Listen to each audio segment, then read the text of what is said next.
खेलो रे संगी होली खेलाओ, सातों रंग के रंग मलंगाओ। खेलो रे संगी होली खेलाओ, सातों रंग के रंग मलंगाओ।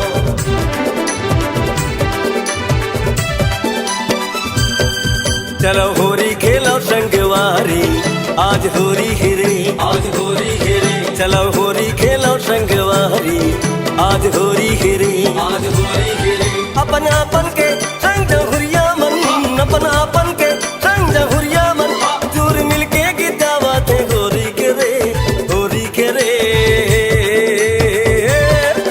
आज होली है, आज होली है, आज होली है, होली है, आज होली है। चलो होली खेलो संगवारी, आज होली है रे, आज होली है रे। चलो होली खेलो संगवारी, आज होली है रे, आज होली है रे।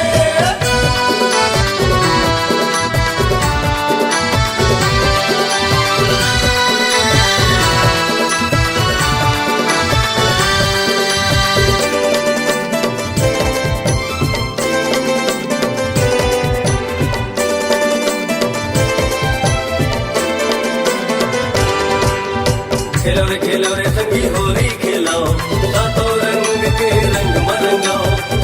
खेलो रे संगी होली खेलाओ, सातों रंग के रंग मलंगाओ। कोनो दिखा तेरा रंग गुलाल रंग के, कोनो खेला थे भगवा मार सब रंग के।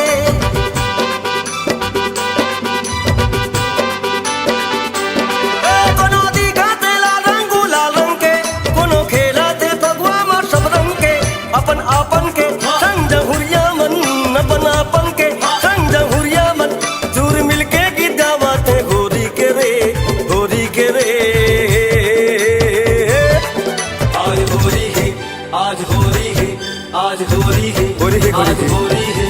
चलो होली खेलो संगवारी, आज होली है रे, आज होली है रे। चलो होली खेलो संगवारी, आज होली है रे, आज होली है रे।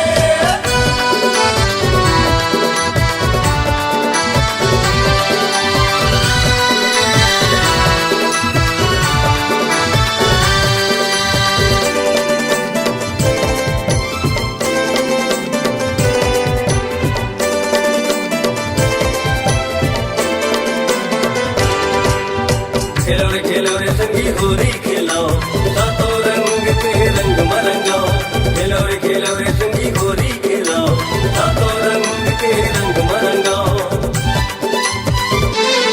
कोनो दारू ला पियाते खुल खुल के, कोनो भांगे ला पियाते बुलबुल के।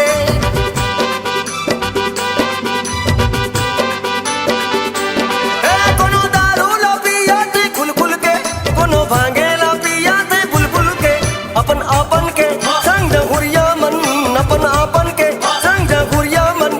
चूर मिलके की गावते होली के रे, होली के रे। आज होली है, आज होली है, आज होली है, होली है, आज होली है।